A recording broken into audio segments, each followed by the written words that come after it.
In 841 AD, Vikings landed upon the shores of Ayr, known today as Ireland.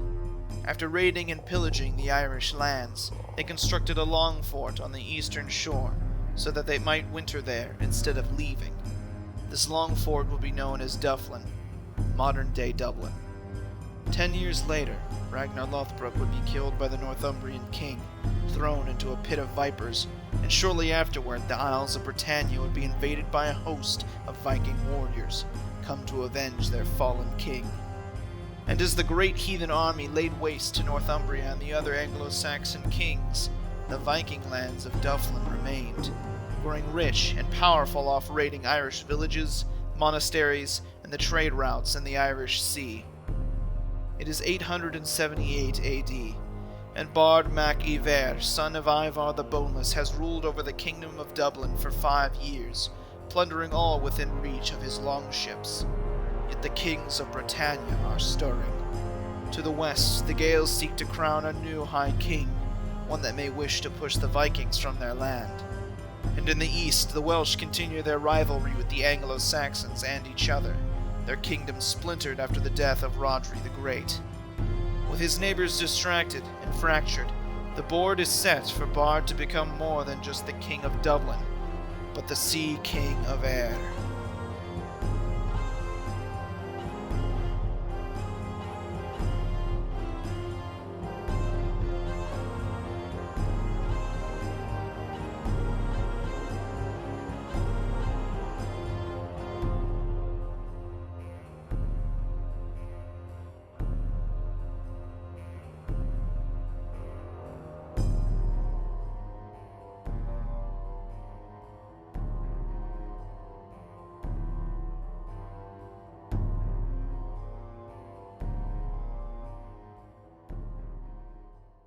It was late in the day when Bardr left his bed.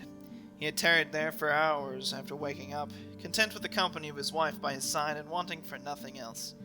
Yet his blood was as hot as ever, as it had been in his youth, so he left his chambers, finding his kin and advisers assembled in the mead hall. "Father," said Ivar, his eldest son rising from his seat to meet him, the two Norsemen clasping each other's arm in greeting. Ragnvold, his younger son, yet still a man in his own right, stayed seated, raising a mug in greeting. "I see you have already begun the festivities without me. Tell me again, Ivar, just how many thralls did you bring back from Bretland?" The king sat down across from his sons, grabbing a mug from a passing thrall. "Nearly 200, father. The Welsh had only a small garrison nearby. We cut through them and were gone before they could muster a real defense." "You hear that, Ragnvold? Your brother is slaying men just across the channel, while you sit here drinking yourself into a stupor. Surely you cannot allow him all the glory, But Ragnvold did not speak, simply scoffing and then taking another drink from his mug. Just before Bardr could speak again, the doors to the mead hall swung open to reveal Sigtryggr, Bardr's brother and governor over Dyflin. "There's been an uprising. Gaelic rebels have armed themselves and gathered in the countryside. They're led by someone named Taig." Bardr scowled. The Gaels were never not a problem. There was always some hero amongst them, riling them up and leading them to their deaths.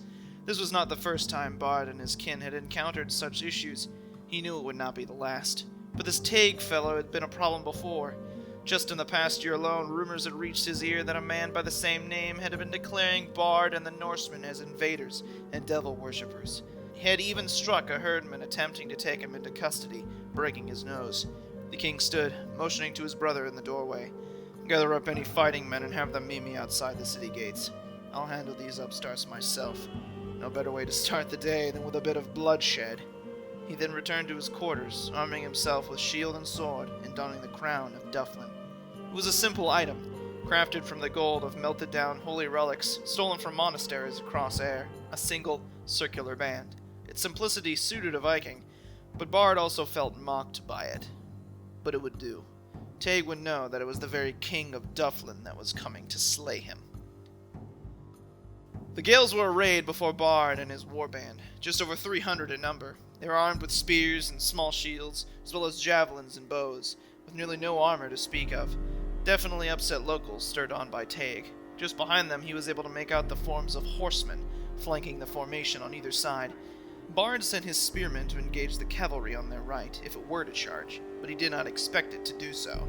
As Bard and his men began to form up in front of their foes, the rebels charged forward at the unassembled Norsemen. The shield-bearing axemen quickly formed ranks, taking the brunt of the charge, but nearly being pushed back with the ferocity of the attack. Bard ordered the other group of axemen to aid it, while he and his personal guard did the same. With each swing of his sword, Bard could feel his blades slicing through the flesh of Gaels, sending arms and heads flying through the air, and blood to spill forth onto the emerald fields. Bard could see arrows flying back and forth over the heads of the men in melee, the archers attempting to shoot down the skirmishers in Taig's back line, while his javelin men chased down the Gaelic cavalry on the left, attempting to keep them back from the main engagement. Eventually, the rebels had enough of the melee and broke, attempting to flee back to the north. Bard took a moment to catch his breath when he noticed a shimmer out of the corner of his right eye. His spearmen on the right flank had been engaged by the Gaelic cavalry, but they were no unarmored farmers on horseback. These riders were garbed in mail and armed with sword and shield. They were more akin to a royal bodyguard than the followers of a rebel leader.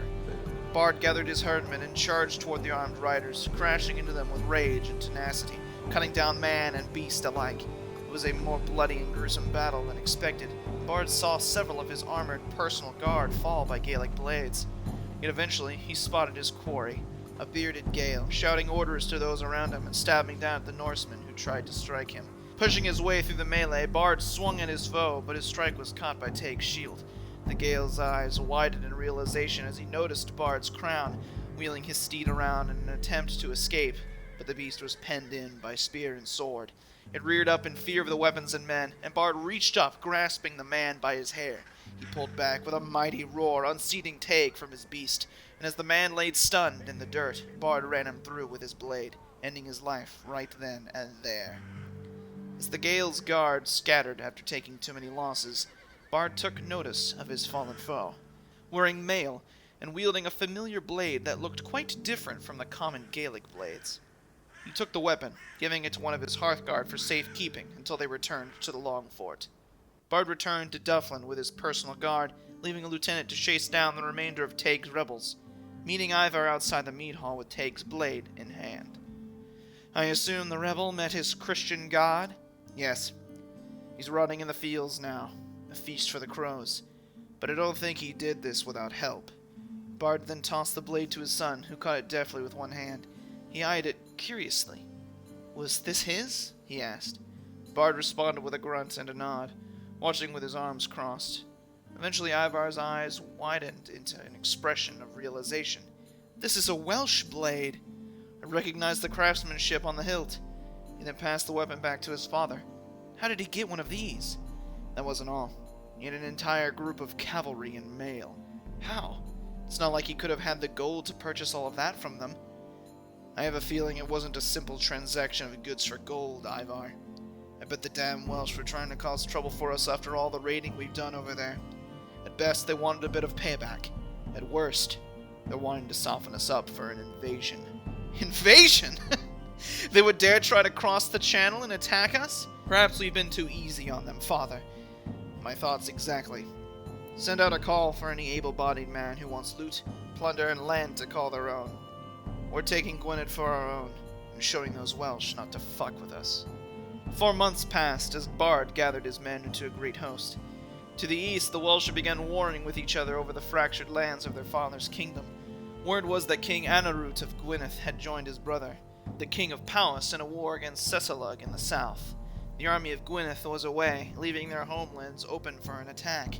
Bard took this opportunity, his army setting sail in their longships across the channel towards the Gwynedd capital of Aberfraw, and taking his younger son Ragnvold with him. Meanwhile, he left Ivar in charge of the realm's affairs back in Dyflin. Ivar noticed a spike in disturbances across the country almost immediately after his father's departure, caused by Gaels who were against the Norse occupation. Bastards think that just because the king isn't here, they're free to act up. They're lucky they aren't being gutted like Taig is. Of course they're acting up, Sigtrygr said. The King of Dyflin, the one they fear, is gone. They don't think there will be any consequences for their actions. Then I will show them the error of their ways, just as my father would, and perhaps they'll figure out that taking up arms against a Viking is a one-way trip to the afterlife. Whilst Ivar was putting down rebels back home, The city of Arbroath was coming into view. Bard could see trading ships leaving the city and coming in their direction. Him and his men boarded the merchant ships, stealing anything valuable and enslaving anyone not killed. They kept this up for nearly a month, stopping anyone from coming in or out of the port. When September came, there were no more merchant ships to ambush, and Bard decided that the time was right to strike. "We can't find any suitable landing sites on the isle, Father. Only cliff sides," Ragnvold reported, having recently returned after scouting around the small isle on which the city was situated. "Then we'll land in the city itself. Prepare the lads for battle and glory, and with Odin's blessing it'll be hours before the day is done." At first, the shores were teeming with what looked to be merchants and civilians. But as the Vikings came closer, the people scattered from the beach. Bard could see armed Welshmen taking their place. He grinned with delight, turning to his personal guard. "The Welsh have gathered there," he said. "Like lambs to the slaughter. They've come to face their deaths. Braver than most, right? But being brave won't be enough.